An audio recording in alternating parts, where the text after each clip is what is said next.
नमस्कार दोस्तों, कैसे हो आप सभी का कलाम कोचिंग के ऑनलाइन प्लेटफॉर्म पर तहे दिल से हार्दिक स्वागत है। जैसा कि दोस्तों आपको पता है, लॉकडाउन है, कोरोना का कहर है। जैसे ही अपन इस वैश्विक महामारी से बाहर निकलेंगे तो आपको पता है एग्जामिनेशन का दौर होगा और फटाफट एग्जामिनेशन करवाई जाएंगी। आपकी स्टडी में किसी प्रकार की कोई बाधा उत्पन्न न हो, इसी के लिए जो कलाम कोचिंग आपके लिए ऑनलाइन प्लेटफॉर्म लेके आ रहा है। यहाँ पर सारे जो सब्जेक्ट्स हैं जो आपके कंपटीशन में हैं वो सारे आपको 1 बाय 1 टॉपिक वाइज जैसे क्लास में होता है वैसा आपको एक एक करके ब्लैक बोर्ड जो अपना बोर्ड है इस पर आपको समझाया जाएगा। सबसे पहले तो दोस्तों मैं कलाम कोचिंग के डायरेक्टर मनोज गुर्जर जी का तहे दिल से शुक्रगुजार हूं कि उन्होंने मेरे को इतना बड़ा प्लेटफॉर्म प्रोवाइड करवाया है। अब इस प्लेटफॉर्म के माध्यम से मैं आपको अपना जो ज्ञान है वो शेयर करता रहूँगा। तो दोस्तों आज अपन जो है सामान्य विज्ञान को लेकर के चर्चा करने वाले हैं। जैसा कि आपको पता है, आप ऑफलाइन में भी पढ़े हो, तो अब ऑनलाइन है तो अपन ऑनलाइन में पढ़ते हैं। तो आप अपने कॉपी और पेन जो है वो साथ लेकर के बैठ जाइए और एक एक बात को जो है वो ध्यान से सुनिए। ध्यान से सुनते रहेंगे तो सारे कंसेप्ट जो है वो एकदम से क्लियर होते रहेंगे। जो भी आपकी दिक्कत हो वो आप कमेंट बॉक्स में डाल के बताते रहना दोस्तों। तो दोस्तों आज अपन सामान्य विज्ञान का जो भौतिक पार्ट है, या मैं ये कहूँ आपसे कि जो फिजिक्स है उसको लेकर के आज अपन जो शुरू करने वाले हैं और एक शानदार सा अपन टॉपिक करने वाले हैं जिसमें हर एक एग्जामिनेशन में इवन आप देखें चाहे रीट का लेवल फर्स्ट हो चाहे सेकंड हो, उन्होंने पर्टिकुलर दे भी रखा है कि ये टॉपिक मौत क्या मायने रखता है। बाकी और भी देखें तो कोई भी कंपटीशन हो, चाहे आपका एनटीपीसी का हो, चाहे आपका डी ग्रुप का हो, चाहे आपकी आर्मी का हो, कोई भी कंपटीशन, उसमें आपको कम से कम 2-3 सवाल तो वो देके ही जाएगा। तो अपन जो टॉपिक है वो शुरू करते हैं बिना समय गवाए। आइए दोस्तों आज अपन जो पढ़ने वाले हैं वो अपन बात करेंगे लाइट की।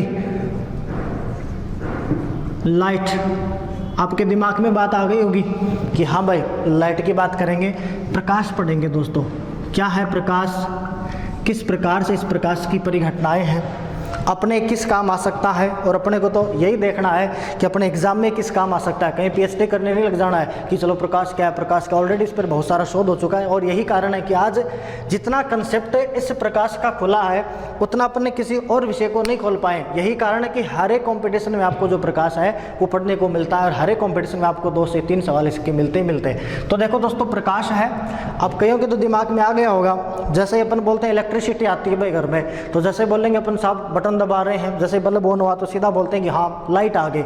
लाइट नहीं दोस्तों, वहाँ पर इलेक्ट्रिसिटी आई है, तो अपन थोड़ा गलत भी बोलते हैं। तो वो प्रकाश है, इसके अपन जो है वो आज चर्चा करने वाले हैं। देखो पहले तो आपके माइंड में सीधा कंसेप्ट होना चाहिए कि वास्तव में प्रकाश है क्या। तो सीधा सीधा आप यही बताएंगे कि हाँ प्रकाश जो है एक प्रकार की ऊर्जा है भाई, एनर्जी है और इसका जो ज्ञान है वो हमारी आंखें करती हैं। या मैं आपसे ये कहूँ कि जो प्रकाश है ऊर्जा का वो रूप है जिसका ज्ञान हमें हमारी दृष्टि द्वारा होता है, वही ऊर्जा का रूप क्या कहलाता है, प्रकाश कहलाता है। अलग अलग समय पर दोस्तों अलग अलग वैज्ञानिक हुए हैं और अलग अलग वैज्ञानिकों ने इस प्रकाश की अवधारणा को अलग अलग तरीके से आपके सामने रखा है। उन तरीकों की अपन बात कर लेते हैं। देखो दोस्तों सबसे पहले अगर अपन बात करें इसकी, तो इस प्रकाश को समझाने के लिए देखो एक शब्द काम में लिया जाता है जिसको अपन विजन बोलते हैं। विजन मतलब देखना भाई, कहने का मतलब है दृश्य क्षेत्र, यानी अपन जो लोग हैं चीज़ों को देखते हैं और जिस क्षेत्र में अपने को जो चीज़ें दिखाई देते हैं वही अपना क्या होगा, दृश्य क्षेत्र होगा। आपको पता है दोस्तों ये जो लाइट है, प्रकाश है, इसका जो दृश्य क्षेत्र है इसकी व्याख्या सबसे पहले किसने करी थी? तो जरा अपने दिमाग में सोचिए आप कि प्रकाश को सबसे पहले लेकर कौन आया दृश्य क्षेत्र के लिए। तो आपके दिमाग में बात आनी चाहिए कि जो दृश्य क्षेत्र है इसको जो परिभाषित किया था वो सर आइजैक न्यूटन ने किया था। तो सबसे पहले जो दृश्य क्षेत्र इसको बताने वाला वैज्ञानिक कौन था? न्यूटन ही था। अब देखो मैंने एक बात कही आपसे, जरा गौर करना। मैंने कहा है कि प्रकाश जो है एक प्रकार की ऊर्जा है, ऊर्जा का फॉर्मेट है और ऊर्जा के लिए सबसे जो बढ़िया काम करके गया है वो आप सबने पढ़ा भी, आपके आइंस्टीन ने किया है, अल्बर्ट आइंस्टीन ने, जिन्होंने दुनिया को वर्तमान में ही नहीं भविष्य की भी ऊर्जा की जानकारी दी। और जैसे आइंस्टीन का नाम बोला जाए तो आपके दिमाग में एक बात आती है, अच्छा आइंस्टीन तो E = mc² की ऊर्जा के बारे में बता के गया भाई कि ऊर्जा को ना तो अपन पैदा कर सकते हैं ना अपन ऊर्जा को नष्ट कर सकते हैं, एक फॉर्मेट से दूसरे फॉर्मेट में ऊर्जा को रखते जाते हैं और प्रकृति के साथ अपन जो ऊर्जा है वो बांटते रहते हैं। अगर आजकल तो दोस्तों इसके जो E = mc² उस पर भी सवाल अटकने लगे हैं, क्योंकि आपका भी दिमाग में प्रश्न आ रहा होगा क्या आइंस्टीन ने जब ऊर्जा संरक्षण दिया था तो वर्तमान के दौर में ऊर्जा का संकट होना ही नहीं चाहिए, लेकिन आज दुनिया में सबसे बड़ा जो संकट आ रहा है वो संकट भी कौन सा है? ऊर्जा। खैर छोड़िए, वो बातें अलग हैं। तो देखो ये जो आइंस्टीन है, जैसे प्रकाश ऊर्जा की मैंने बात की तो आपके दिमाग में आइंस्टीन की बात आई होगी। अब देखो इस आइंस्टीन को नोबेल पुरस्कार भी मिला था, आपको ध्यान हो तो। अब मैं आपसे पूछ लूँ कि चलो आप बता दीजिए कि जो आइंस्टीन था, अल्बर्ट आइंस्टीन था, इसको जो नोबेल पुरस्कार मिला था वो किस कार्य के लिए मिला था?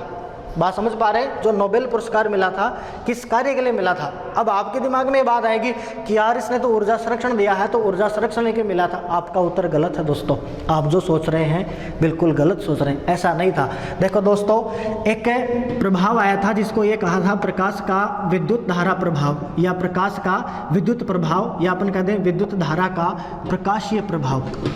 प्रकाशीय प्रभाव, या मैं आपसे कह दूं कि आपके पास जो प्रकाश है, या इसी का दूसरा नाम अपन पढ़ें तो अपन पढ़ेंगे कि प्रकाश विद्युत प्रभाव। देखो दोस्तों, जो प्रकाश विद्युत प्रभाव है, इसके खोजकर्ता की आपसे बात पूछेगा तब आप एक नाम पढ़ेंगे और नाम आएगा हॉलबॉश। ध्यान से देखना, प्रकाश विद्युत प्रभाव की जो व्याख्या करी है वो व्याख्या किसने करी? तो आप किसकी संज्ञा देंगे? हॉलबॉश की। हॉलबॉश ने करी है। दूसरी बात, इसी प्रकाश विद्युत प्रभाव को समझाने के लिए विस्तृत रूप से जो व्याख्या करी थी वो व्याख्या किसने करी थी? अल्बर्ट आइंस्टीन ने। और इसी प्रकाश विद्युत प्रभाव की व्याख्या करने के लिए ही अल्बर्ट आइंस्टीन को क्या मिला था? नोबेल पुरस्कार मिला था। क्या मिला था? नोबेल पुरस्कार। खैर देखिए, विद्युत आपका प्रकाश विद्युत प्रभाव है, इसी से जो प्रकाश है ऊर्जा के फॉर्मेट में अपने सामने बात रखता है। अब देखो, इसी क्रम में अपन थोड़ा आगे चलें तो अपन ये पाएंगे दोस्तों कि अपना जो प्रकाश है दो तरीके से है। पहला तो जैसे प्रकाश चल रहा है तरंग के फॉर्मेट में, कहने का मतलब प्रकाश की आपके पास क्या है? वेव है, तरंग है। दूसरा जो प्रकाश है वो चलता है दोस्तों पार्टिकल के रूप में, कहने का मतलब है कणों के रूप में। हालांकि मैंने पार्टिकल बहुत बड़े बना दिए हैं, इतने बड़े पार्टिकल नहीं होते, वो आप जैसे भी देखेंगे तो बड़ा मुश्किल काम है डिफाइन करने के लिए। लेकिन एक बार समझ लेते हैं कि दो तरीके से है, या तो प्रकाश तरंग के रूप में चलता है या प्रकाश आपके सामने कणों के रूप में चलता है। कहने का मतलब ये हुआ कि जो प्रकाश है इसकी प्रकृति अपने पास दो तरीके से आ गई। पहले अगर अपन बात करें तो तरंग रूप में चला तो आप सीधा कहेंगे भाई हाँ प्रकाश की प्रकृति तो हुई है, और कौन सी प्रकृति? तो आप कहेंगे तरंग प्रकृति है। फिर अपन बात करें कण में चला है तो अपन कह देंगे भाई कौन सी प्रकृति है? कण प्रकृति है। देखो दोस्तों, यहाँ से एक क्वेश्चन आया हुआ है, उसी क्वेश्चन का मैं जिक्र करता हूँ। प्रश्न ये था, ध्यान से सुनिएगा, प्रश्न ये था कि जो प्रकाश विद्युत प्रभाव आया, सुन पा रहे हैं? जो प्रकाश विद्युत प्रभाव आया है वो प्रकाश विद्युत प्रभाव प्रकाश की कौन सी प्रकृति की व्याख्या करता है? बात सुन पा रहे हैं? सवाल एक बार रिपीट कर रहा हूं मैं। प्रकाश विद्युत प्रभाव प्रकाश की कौन सी नेचर की आपके सामने एक्सप्लेनेशन करता है? ऑप्शन आपको दे देगा तरंग प्रकृति, दूसरा लिख देगा कण प्रकृति, तीसरा दोनों, और चौथे में लिख देगा इनमें से कोई नहीं। तो दोस्तों, जो प्रकाश विद्युत प्रभाव है वो प्रकाश की कण प्रकृति की व्याख्या करता है। तब आपका जवाब क्या होगा? कण प्रकृति। ठीक बात।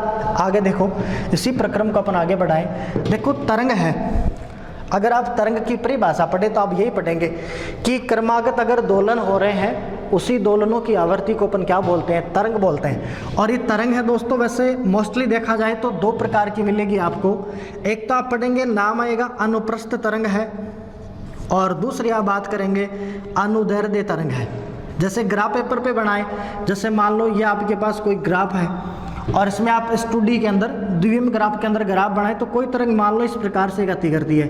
कहने का मतलब मैं ये बता दूं आपको कि ये तरंग संचरण की दिशा है आपकी, और ये समय के सापेक्ष जब गति करे तो उस तरंग के कण यदि लंबवत रूप से गति करें, परपेंडिकुलर गति करते रहें, तब अपन कहते हैं कि वो तरंग कौन सी होती है? अनुप्रस्थ तरंग है। और यदि समांतरी गति करते रहें, कहीं पर तीव्रता उच्च कम नहीं हो, तो उसको अपन बोलते हैं अनुदैर्ध्य तरंग। यहाँ पर भी एक क्वेश्चन आया है, उस क्वेश्चन का मैं जिक्र कर लेता हूँ आपके सामने। देखो, विज्ञान है तो क्वेश्चन है, बिना क्वेश्चन के विज्ञान संभव नहीं है। अब्दुल कलाम जी ने भी कहा है कि जिसके दिमाग में सवाल नहीं है उसके दिमाग में विज्ञान नहीं है। वो रट्टा मारता है, अपने को रट्टा नहीं मारना है, अपने को सारे कंसेप्ट पकड़ने। देखो, दो प्रश्न सामने आ रहे हैं। पहला प्रश्न ये, दो प्रकार की तरंग है। प्रकाश जो तरंग है अनुप्रस्थ तरंग है। क्यों है? क्योंकि जब अपन प्रकाश को देखें किसी भी स्रोत से, जैसे मान लो मेरे हाथ में बल्ब है, इस बल्ब से यदि प्रकाश निकले तो चारों दिशाओं में समान रूप से निकलेगा भाई, यादृच्छिक रूप से अपनी मनमर्जी से जाएगा।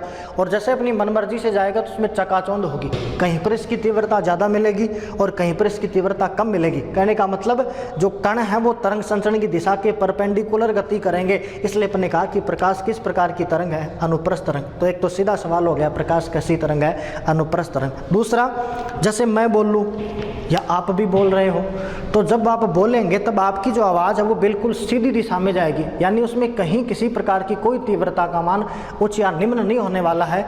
तो जो ध्वनि तरंग है वो किस प्रकार की तरंग होती है, तो आप क्या कहेंगे, अनुदैर्ध्य तरंग। दो क्वेश्चन हो गए, प्रकाश तरंग कैसी है, अनुप्रस्थ, ध्वनि तरंग कैसी है, अनुदैर्ध्य तरंग। तीसरा सवाल जो आया बड़ा शानदार सवाल था, ध्यान से सुनिएगा।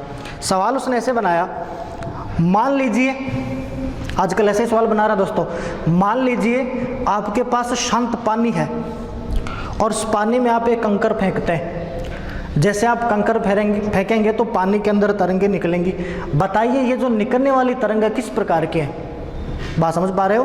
देखो सवाल ये है, शांत पानी में आप कंकर फेंकेंगे, जैसे आप कंकर फेंकेंगे तो उसमें तरंगें निकलेंगी।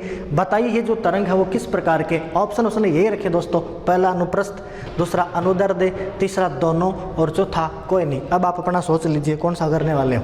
अब कईयों के दिमाग में तो यहाँ आएगा, अरे यार हाँ पत्थर फेंकेंगे ना तो तरंग तो ऐसे ऐसे गुजरती है, इसका मतलब यार कौन सी हो रही है, अनुप्रस्थ है। कईयों के दिमाग में आएगा, यार तरंग तो ऐसे ऐसे गुजरती है लेकिन जैसे सेंटर में अपन पत्थर फेंके तो वो तरंग सेंटर से लेकर के किनारे तक आई है, इसका मतलब यार उसने तो गति भी करी है। दोस्तों उत्तर मिल गया होगा आपको, दोनों ही प्रकार के हैं। जैसे यहाँ मान लो सेंटर है और यहाँ मैंने कोई पत्थर मारा, तरंग निकलेगी इस प्रकार से लहर के रूप में और ये धीरे धीरे बाहर की तरफ जाएगी। देखो ये कण यहाँ आया है, ये कण यहाँ, ये कण यहाँ, इस प्रकार से इसके पार्टिकल चले। कहने का मतलब ये एक दूसरे की तो क्या हो रहे हैं भाई, समांतरी हो रहे हैं, पैरेलल। और दूसरी बात करें तरंग के अंदर क्या आया है, परपेंडिकुलर वाला मोड भी आया, इसका मतलब ये तरंग कौन सी हुई, दोनों प्रकार की। तो याद रखना दोस्तों, शांत पानी के अंदर यदि आप पत्थर फेंकेंगे तो जो उत्पन्न होने वाली तरंग है वो किस प्रकार की तरंग, तो आप क्या कहेंगे, दोनों ही प्रकार की तरंग है। खैर छोड़िए इन बातों को, अपन और भी रखेंगे।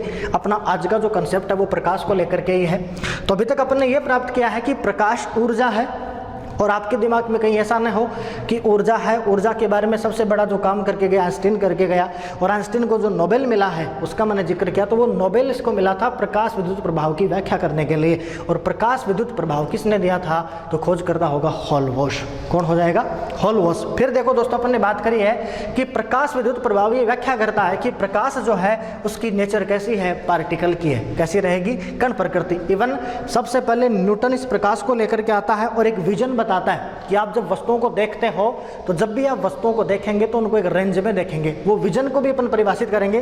तो और विजन में ये कहा गया कि प्रकाश और उसकी प्रकृति कण है। तो देखो पार्टिकल जो प्रवृत्ति बताई है, जो कण प्रकृति बताई है, वो न्यूटन ने भी बताई है, प्रकाश विद्युत प्रभाव नहीं बताई है। इसके बाद में देखिए दोस्तों, एक वैज्ञानिक और पढ़ेंगे आप, हाइगेन ने, ये वही हाइगेन है जिसने अनिश्चितता का सिद्धांत दिया था। ये हाइगेन ये कहता है कि प्रकाश है उसमें कण नहीं होते, प्रकाश है, प्रकाश में तो तरंग है, यानी प्रकाश जब गुजरता है तो किस प्रकार से गुजरेगा, तो उसने कहा कि भाई तरंगों के रूप में गुजरेगा। ठीक बात। इसी प्रकार देखो दोस्तों एक नाम और पढ़ेंगे आप, जैसे नाम आएगा मैक्स प्लांक का। प्लांक इस तरह का आपने पढ़ा भी होगा, मैक्स प्लांक। और मैक्स प्लांक ये कहता है कि प्रकाश है ये तो छोटे छोटे पैकेट्स में चलता है। किस में चलता है भाई, पैकेट्स के रूप में। कहने का मतलब इसी को कहा गया कि प्रकाश है वो किस रूप में चलता है, क्वांटम रूप में चलता है। तो इसी को अपन कहते हैं प्रकाश का क्वांटम सिद्धांत या प्रकाश का पैकेट्स का सिद्धांत। तो देखो दो तीन बातें क्लियर हो रही हैं। पहले तण आपके पास कण प्रकृति आई है, न्यूटन बता रहा है, प्रकाश विद्युत प्रभाव बता रहा है, हाइगेन कहता है कि ये तो किस प्रकार का है, तब अपन कहेंगे तरंग प्रकृति का है।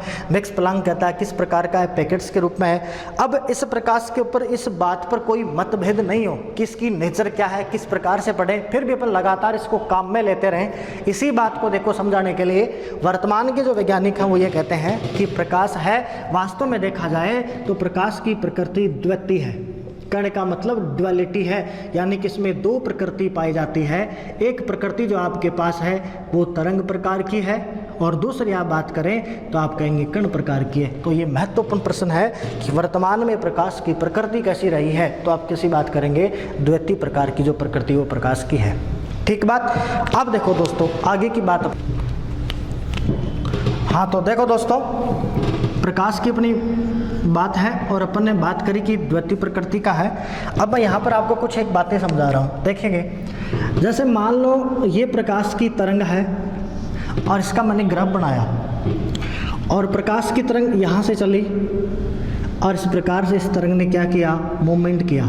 जैसे आप अगर फलन पढ़े हो कभी तो आप पाएंगे कि साइन का ग्राफ है वो भी ऐसा है, साइनोसोडल होता है, क्योंकि साइन 0 पर वैल्यू 0 है और साइन के 2 मान है, +1 और -1 के बीच में, तो यहीं पर ही किरण दोलन करती है। खैर वो छोड़िए, साइंस के बच्चों की बात है। और मेरे जहन में जो है वो आर्ट्स के बच्चे और कॉमर्स के बच्चे हैं, क्योंकि अगर मेरा यही मानना है कि अगर उनको समझ में आ गया तो साइंस वाले तो ऑटोमेटिक ही समझ लेंगे, क्योंकि वो तो अपने आप को जीने समझ ही रहे हैं। तो देखेंगे आप, जैसे मान लें अपन कि अपने पास तरंग है और ये तरंग यहाँ से चली है और यहाँ तक गई है, ठीक। देखो यहाँ से तरंग चली, इसने एक मान उच्चिष्ट ग्रहण किया है, एक मान इसने नीचा ग्रहण किया है, इसको बोलेंगे अपन मैक्सिमा, यहाँ है मिनिमा। कहने का मतलब एक तीव्रता ज़्यादा, एक तीव्रता कम। तो यहाँ से मान लेते हैं कि यहाँ ये सी तक तो बी तक जाएगा आगे, और यहाँ मान लेते हैं कि बीच में पॉइंट कोई ए डैश है। कहने का मतलब एक दोलन पूरा हुआ, एक मान उच्चिष्ट हुआ, एक मान निम्निष्ट हुआ। ये जो दूरी आई आपके पास, जिस दूरी को मैं बता रहा हूँ, ए से लेकर के जो ए डैश की दूरी आई आपके पास, इस दूरी को अपन बोलते हैं वेवलेंथ। क्या बोलेंगे दोस्तों, वेवलेंथ। वेव मानी तरंग है और लेंथ का मतलब होता है लंबाई। कहने का मतलब है तरंग लंबाई, और तरंग की लंबाई को अपन एक शब्द काम में लेंगे जिसको अपन बोलेंगे तरंग दैर्ध्य। क्या बोलेंगे दोस्तों, तरंग दैर्ध्य, और इसको लेमड़ा से रिप्रेजेंट करेंगे। किससे रिप्रेजेंट करेंगे, लेमड़ा। देखो कई ने अभी देखा होगा पहली बार लेमड़ा। वैसे तो आप 10वीं में इसको पढ़ के आए हैं, जब ग्राफिक विधि से मैथमेटिक्स के अंदर सॉल्यूशन किया करते थे तब लेमड़ा की वैल्यू फाइंड करते थे। तो देखो मैंने क्या कहा, फिर से देखना। मैंने आपसे कहा कि तरंग है, उस तरंग ने एक मान ऊंचा प्राप्त किया है, एक मान निम्न प्राप्त किया। तो एक उच्चिष्ट और एक निम्निष्ट मान, या मैं कह दूं दो क्रमिक उच्चिष्ट या निम्निष्ट के मध्य की दूरी क्या कहलाती है, वेवलेंथ। इसी को अपन क्या बोलते हैं, तरंग लंबाई। इसी को अपन क्या कहेंगे, लेमड़ा, तरंग दैर्ध्य। देखो दोस्तों, इसका मात्रक भी पूछा गया है क्योंकि ये अति सूक्ष्म लंबाई है, और इसका जो मात्रक है वो होता है दोस्तों एंगस्ट्रॉम। क्या होता है, एंगस्ट्रॉम। और इसको दर्शाएंगे, एक के ऊपर छोटा सा 0 लगा दे, एंगस्ट्रॉम। और जो एक एंगस्ट्रॉम का मान है वो होता है 10⁻⁻10 मीटर। अब मैं बार बार ये शब्द काम में लूँगा आपके सामने कि इसका तरंग दैर्ध्य ये है, उसका तरंग दैर्ध्य ये है, तब आपको कंफ्यूज नहीं होना है। आप समझ जाना कि ये तरंग दैर्ध्य की बात करता है, इसका मतलब तरंग लंबाई की बात कर रहा है, ठीक। और इसका मात्रक क्या होगा, एंगस्ट्रॉम होगा, और एक एंगस्ट्रॉम बराबर 10⁻⁻10 मीटर है। अब देखो दोस्तों, आगे की अपन थोड़ी सी बात और करें। देखो दोस्तों, एक वैज्ञानिक हुआ है और उस वैज्ञानिक का नाम था रोमर। कौन है, रोमबर्ग। इस रोमर नाम के वैज्ञानिक ने क्या किया, बृहस्पति ग्रह की गणनाओं के आधार पर, जो बृहस्पति ग्रह है उसकी गणनाओं के आधार पर प्रकाश के वेग की खोज करी। तो ये सिंपल सा क्वेश्चन हो गया, छोटा सा फैक्ट है, कभी कभार सीधा फैक्ट पूछ लिया जाता है कि प्रकाश का वेग किसने खोजा था, तो अपन किसकी बात करेंगे, रोमर। तो मैं यहाँ लिख देता हूँ कि जो प्रकाश है, इस प्रकाश का वेग किसने खोजा, तो वेग के खोजकर्ता कौन हो गए भाई, रोमर हो गए। अब इन्होंने कुछ प्रयोग किए, उन प्रयोगों के आधार पर कुछ एक आपको आंकड़े दिए और ये कहा कि प्रकाश की जो निर्वात की बात करें अपन, वैक्यूम की बात करें, तो निर्वात में यदि चाल आपसे पूछे तब अपने पास आंकड़ा आएगा 3 × 10⁸ मीटर प्रति सेकंड। इसी प्रकार इसी प्रयोग में देखो आजकल सवाल भी चला है, इसी से आपके सामने वो पूछेगा कि पानी में प्रकाश कितना जाए भाई, तो पानी में इस प्रकाश की चाल की बात करें, पानी में प्रकाश की चाल, तब अपने पास आंकड़ा है 2.25 × 10⁸ मीटर प्रति सेकंड के हिसाब से, ठीक। इसी प्रकार देखो दोस्तों, एक दो आंकड़े और भी हैं जो आपसे अक्सर पूछे भी जाते हैं। जैसे इसने कह दिया कि निर्वात में प्रकाश की चाल दे दी आपको, पानी के अंदर प्रकाश की चाल दे दी आपको। इसी प्रकार देखो दोस्तों, मान आएगा आपके पास, तारपीन की बात करेगा वो कि तारपीन का तेल है, उसमें प्रकाश की चाल बताइए, तब मान आप पढ़ेंगे 2.04 × 10⁸ मीटर प्रति सेकंड। इसी प्रकार एक आंकड़ा और अपने पास कांच की बात करेंगे, और कांच में जो मान है वो 2 × 10⁸ मीटर प्रति सेकंड के हिसाब से है।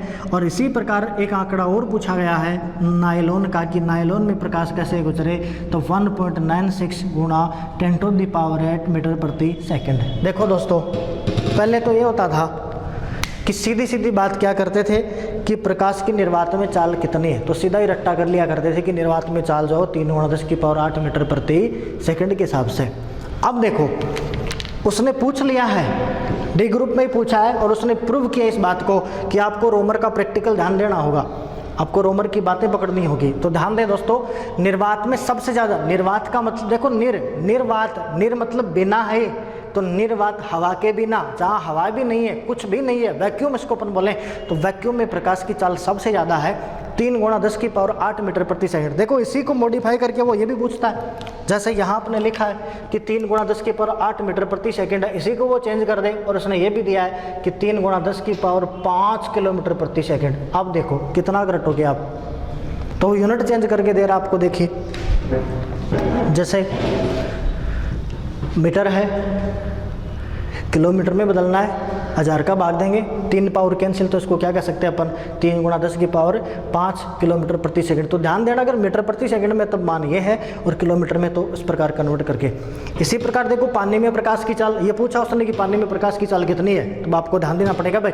तो पानी में प्रकाश की चाल अपन बता रहे हैं 2.25×10⁸ मीटर पर सेकंड के हिसाब से। और इसी प्रकार दोस्तों तारपीन के तेल में बात करें 2.04×10⁸ मीटर प्रति सेकंड के हिसाब से, कांच में है 2×10⁸ मीटर प्रति सेकंड के हिसाब से, और इसी प्रकार नायलॉन में 1.96×10⁸ मीटर पर सेकंड के हिसाब से। देखो दोस्तों यहाँ मेरे को ज्ञान नहीं बखेरना कि आप कहीं सोचो कि सर ने 4 आंकड़े लिख दिए, क्या क्या पढ़े, यहाँ से अक्सर क्वेश्चन है और मैं तो वही बात करूँगा जो एग्जाम पॉइंट ऑफ व्यू से बड़ी इंपॉर्टेंट रहेगी, इसके अलावा मैं कोई फैक्ट नहीं रखने वाला हूँ। तो आप धैर्य रखें, ये सारे डेटा गए पूछे गए, ये तो डी ग्रुप में आया ही है, तो क्या पता ये पूछ ले, क्या पता ये पूछ ले, क्या पता ये भी पूछ ले, तो 3 डेटा ही तो सेट करने, ये अपने को पढ़ना है। ठीक, तो देखो दोस्तों अपन ने ये पढ़ा कि प्रकाश का वेग किसने खोजा, तब अपन बात किसकी करते हैं, रोमर की। और एक बात अपन ये जान चुके हैं कि जो वेवलेंथ है उसका मात्रक एंगस्ट्रॉम है, और वेवलेंथ क्या होगी भाई, तरंग की लंबाई होगी। तो देखो दोस्तों आगे इस प्रकाश की अपन बात रखते हैं, और इस प्रकाश की अपन बात करते हैं दृश्य क्षेत्र की, विजन की बात करते हैं कि अपन देख कहाँ पा रहे हैं, किस प्रकार की कुछ बातें हैं। देखिएगा विजन है, विजन। देखो एक बात तो मैंने आपको सामने रख दी कि विजन लेकर के कौन आया, ये बात सबसे पहले समझाई किसने है कि भाई प्रकाश है उस क्षेत्र में आप देख पाते हो। तो देखो आपका सीधा सीधा जवाब होना चाहिए दोस्तों न्यूटन, सर आइजैक न्यूटन। देखो इस न्यूटन में भी प्रश्न आ चुका है, प्रश्न बड़ा ही सीधा था, आप सुनोगे तब आपको हंसी भी आएगी। न्यूटन को आप आराम से पढ़ते हो कि न्यूटन है कैलकुलस का जन्मदाता है, न्यूटन है वो फिजिक्स का जन्मदाता भी है, ओल्ड फिजिक्स का, नई फिजिक्स का जो जन्मदाता है वो अपने पास अल्बर्ट आइंस्टीन है। न्यूटन पे सीधा सारे उसने हटा दिए कि न्यूटन ने क्या कारनामे किए हैं, और सीधी सीधी उसने बात कही कि ये बताओ न्यूटन किस देश का निवासी था। अब बोलो, तो आपको जो भी चीज़ें पढ़नी है उनको सारों को ध्यान में रख के पढ़ना है, क्योंकि स्मार्ट स्टडी आपको करनी है। ये नहीं कि आप बड़ी मेहनत करते हो ऐसा नहीं है, आपको साथ साथ पढ़ना है और स्मार्ट स्टडी के साथ पढ़ना है। तो देखो दोस्तों न्यूटन इंग्लैंड का रहने वाला था। देखो दृश्य क्षेत्र, न्यूटन ने एक बात कही कि आप जब वस्तुओं को देखते हैं तो उनका जो परिसर है वो 400 नैनोमीटर से लेकर के 700 नैनोमीटर होता है। कहने का मतलब आपन जब चीज़ों को देखते हैं तो देखने के लिए हमारा जो दृष्टि क्षेत्र है वो कितना है, 400 नैनोमीटर से 700 नैनोमीटर। देखो दोस्तों 1 नैनोमीटर जो है, 1 nm की मैं बात करूं, 1 नैनोमीटर वो होता आपके पास 10⁻⁹ मीटर। देखो मीटर के टुकड़े किए मैंने और 10⁹9, अब गिनेंगे ना एक कायदा ऐसे तो 1 अरबवा हिस्सा होगा, यानी बाल है ना, बाल से भी बहुत बहुत पतला, तो 1 अरबवा हिस्सा। तो वहाँ यहाँ पर अपन जब चीज़ों को देखें तो इसकी जो लैम्बडा की रेंज है, जो तरंग दैर्ध्य की परास है वो 400 नैनोमीटर से 700 नैनोमीटर के मध्य। और इसी रेंज में हमारे पास दोस्तों प्रकाश आते हैं, जैसे अपन चर्चा भी करते हैं VI BG YOR। देखो 1 2 3 4 5 6 और 7, इसी रेंज के अंदर आपके पास है वो 7 रंग आने वाले हैं। कुछ एक रंग तो हमारे पास है तो अपन उसी हिसाब से बना लेते हैं। जैसे देखो एक तो अपने पास हो गया ये रेड है, और एक अपने पास जो है वो कौन सा है, ब्लू है। ठीक है, देखो दोस्तों V का मतलब अपन बात करें तो आप सीधा ही जानते हो भाई, ये तो वायलेंट है, कहने का मतलब बैंगनी है। आई का लें तो आप पढ़ेंगे इसको इंडिको कलर है, और इंडिको को आप बोलेंगे जामुनी। कुछ किताबों में जामुनी को आसमानी भी बता रखा है, तो कोई फर्क नहीं पड़ता, जामुनी कह दे, आसमानी कह दे, इंडिको कह दे, एक ही बात है, इंडिको कह दे। देखो वास्तव में देखा जाए ना इंडिको, तो इसकी बात मैं आपको बता दूं थोड़ी सी। देखो एक शब्द पढ़ेंगे आप, और नाम है आपके पास इंडिका फेरा टिक्टोरिया। देखो नाम है दोस्तों इंडिका फेरा टिक्टोरिया। देखो इंडिका फेरा टिक्टोरिया जो है ना, ये इंडिको कलर यहीं से आया आई। इंडिको फेरा जो टिक्टोरिया है ये वैज्ञानिक नाम है, और जो नील होता है उस नील का वैज्ञानिक नाम है। आपने नील की खेती के बारे में पढ़ा भी होगा, स्वतंत्रता संग्राम को लेकर के बहुत सारी बातें भी, आंदोलन वगैरह, तो वो नील है इंडिका फेरा टिक्टोरिया। इसी नील जैसा कलर आया वो, तो उसी का नाम क्या रख दिया उन्होंने, इंडिको। इसे इंडिको क्या कर दिया, जामुनी। इसी को कुछ किताबों में बोल दिया आपको आसमानी, और कुछ किताबों में आपको क्या बोलेगा, इंडिको। क्लियर। अब देखो ब्लू है, ब्लू कलर को अपन बोलते हैं कि ये तो नीला हो गया। ग्रीन है, ये आपने ऑब्वियसली पढ़ रखे हैं, हरा है। येलो आपके पास पीला है। ऑरेंज आपके पास कैसा रहेगा भाई, नारंगी रहेगा। और इसी प्रकार जो रेड है वो आपके पास क्या रहने वाला है, लाल रहने वाला है। यानी कि अपना जो विजन है, उस विजन की यदि अपन बात करें तो उस विजन के अंदर जब अपन कलर देखते हैं तो उन कलरों को देखने के लिए दोस्तों अपने पास जो है 7 कलर है, जिसको अपन पढ़ते हैं विबग्योर की स्थिति। ठीक। और ये जो सारे कलर हैं वो 400 से लेकर के कितने नैनोमीटर में है, 700 नैनोमीटर में। लेकिन सवाल ये है, ये सवाल ही नहीं है मेरा सवाल ये है कि क्या इस विजन के अलावा भी प्रकाश संभव है? क्या इस विजन के अलावा भी प्रकाश हो सकता है? ऑफ कोर्स हो सकता है दोस्तों। देखो ये बैंगनी आपने लिया है, इस बैंगनी से आप नीचे जाएं तब आप पढ़ेंगे पैरा बैंगनी। नीचे आए हैं तब अपने नाम क्या रख दिया भाई इसका, पैरा बैंगनी, जिसको अपन बोलते हैं यूवी। इसी प्रकार देखो इस रेड से आगे जाएं तो लाल से आगे जाना अपने को, और बाद में जो चीज़ आए उसको अपन एक प्रत्यय लगाते हैं अव, तो बोल दिया अव। और रक्त लाल कलर का है तब नाम दे दिया अवरक्त। तो इसके बाद का जो प्रकाश है उसको अपन क्या बोलते हैं, अवरक्त प्रकाश है। इन्हीं को अपन बोलते हैं इंफ्रारेड। IR से इसको अपन रिप्रेजेंट करते हैं। देखो बैंगनी से भी नीचे प्रकाश आएगा, कौन सा प्रकाश होगा आपके पास, पैरा बैंगनी। और इवन यहाँ से भी सवाल है दोस्तों, जो पैरा बैंगनी है आपने पढ़ा होगा, ओजोन छिद्र की आपने बात की होगी कि जैसे ओजोन छिद्र है आपके पास, छिद्र की वजह से पैरामैंगनी किरणें आई हैं, और जब पैरामैंगनी किरणें धरती पर आ रही हैं तो सीधा सीधा इनका जो प्रभाव है स्किन कैंसर के लिए है। कहने का मतलब जो है वो त्वचा कैंसर है, उसको ये जो किरणें हैं वो जन्म दे रही। ये जो किरणें इनको अपन बोलते हैं ये आयननकारी किरणें हैं। कौन सी किरणें बताएंगे, आयननकारी किरणें हैं। इसी प्रकार देखो दोस्तों, जो आपके पास अवरक्त किरणें हैं, इनकी अगर अपन बात करें तो इनसे ऊष्मा का संचरण होता है, इसलिए इनको ये भी बोला गया कि ये ऊष्मीय किरणें हैं। कौन सी किरणें हैं, ऊष्मीय किरणें हैं। और ये जो ऊष्मीय किरण है इनका आयननकारी प्रभाव नहीं होता, तो अपन कह देंगे इनमें क्या नहीं है, आयननकारी जो प्रभाव है वो नहीं पाया जाता। कौन सी किरणों में, IR किरणों में। और इधर अपन कह देंगे कि जो अपने पास UV रेज हैं, पैरामैंगनी किरणें हैं, इन किरणों के अंदर जो है ऊष्मा नहीं पाई जाती, तो अपन कह देंगे ऊष्मीय प्रभाव इनका क्या है, 0 है। क्या है, ऊष्मीय प्रभाव इसमें नहीं होता। देखो दोस्तों, जो आपके पास अवरक्त किरणें हैं इनकी बात करी जाए तो उसमें विकिरण ऊष्मा पैदा करते हैं। अगर ये किरणें ऊष्मा पैदा करेंगी इसका मतलब ग्लोबल वार्मिंग के लिए जिम्मेदार है।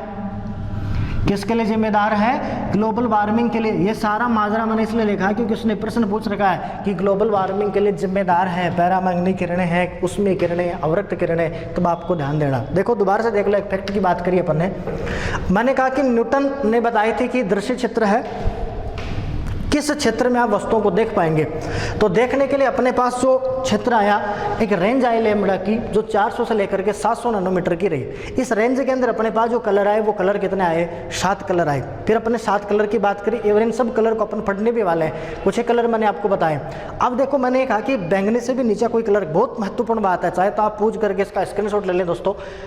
बैंगनी से नीचे कलर है जिसको अपन कहते हैं पैरा बैंगनी, और पैरा बैंगनी किरणें हैं ओजोन छिद्र, ओजोन छिद्र के लिए प्रभावकारी हैं, और ओजोन में छिद्र हुआ इसलिए त्वचा कैंसर है। तो अपन कहेंगे कि UV रेज किस लिए जानी जाती है, तो अपन क्या कहेंगे, त्वचा कैंसर के लिए है। और इन किरणों के अंदर उसमें प्रभाव नहीं होता, ये किसके लिए जाने जाते हैं, तो कह देंगे इनका प्रभाव जो वो कौन सा है, आयननकारी प्रभाव। इसी प्रकार मैंने आपसे कहा है दोस्तों कि लाल है, क्या लाल से भी बाहर कुछ हो सकता है, तो ऑफकोर्स है, लाल से बाहर जाएंगे तो अवरक्त है, इंफ्रारेड तरंगे हैं, और इंफ्रारेड तरंगों से ऊष्मीय किरणें निकलती हैं, और ऊष्मीय किरणों का आयननकारी प्रभाव नहीं होता है। और ये किसके लिए जिम्मेदार होती हैं, ग्लोबल वार्मिंग के लिए जिम्मेदार होती हैं। किसके लिए जिम्मेदार है दोस्तों, ग्लोबल वार्मिंग के लिए जिम्मेदार है। तो ध्यान रखना, अवरक्त किरणें ग्लोबल वार्मिंग के लिए जिम्मेदार हैं, और त्वचा कैंसर के लिए जो जिम्मेदारी की बात करें तब अपने पास ओजोन छिद्र, इसमें क्या होगा, यूवी रेज होगा, जिसको अपन क्या बुलाएंगे, अल्ट्रावायलेंट अपने पास रेज है, पैरामैग्नेटिक किरणें।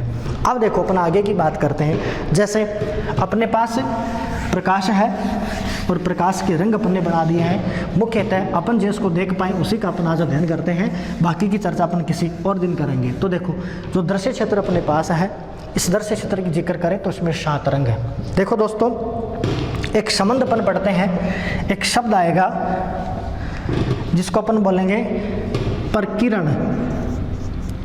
देखो परकिरण का मतलब है बिखराव, बिखरना, और परकिरण है प्रकाश के बिखराव की व्याख्या करेंगे। देखो आपने एक शब्द सुना होगा रमन, सीवी रमन, चंद्रशेखर वेंकटरमन। देखो इन्होंने 28 फरवरी की बात है 1928 को एक प्रभाव खोजा था जो प्रकाश के बिखराव से संबंधित था, प्रकाश का परकिरण प्रभाव था।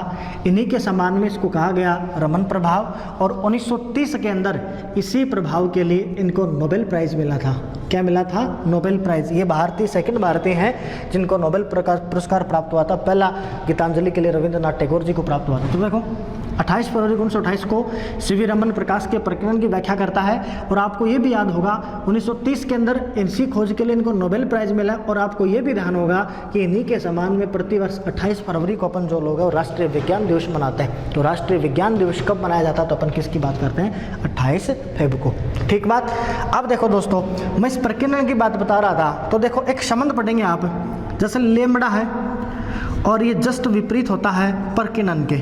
रेले का एक नियम भी पढ़ेंगे आप कि परकीर्णन है वो ऐसा, रेले का नियम, परकीर्णन जो है वो बराबर होता है आपके पास लेमड़ा जो है, परकीर्णन आपके पास जो है इस प्रकार से एक संबंध पढ़ेंगे आप, या इस प्रकार से संबंध आएगा कि आपके पास परकीर्णन है ये बराबर होता है 1/लेमड़ा की पावर 4 के, इसको आप रेले नियम बोलते हैं। तो वो रेले नियम है आपका। देखो दोस्तों, मैं यहाँ आपके सामने बात रख रहा हूँ कि लेमड़ा है, इसका विपरीत संबंध है।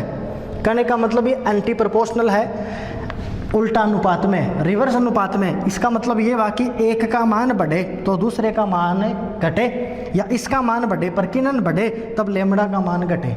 ठीक। अब मैंने आपके सामने जो प्रकाश का कलर रखा है ये लेमड़ा की बढ़ती हुई रेंज में, यानी कि इस प्रकाश में यदि आप बाएं से दाएं जाएंगे तब आपके सामने लेमड़ा का मान बढ़ेगा। कहने का मतलब इसकी जो तरंग दैर्ध्य है वो तरंग दैर्ध्य का मान बढ़ेगा। इस हिसाब से यही बात आपके सामने निकल के आएगी कि हाँ भाई, सबसे कम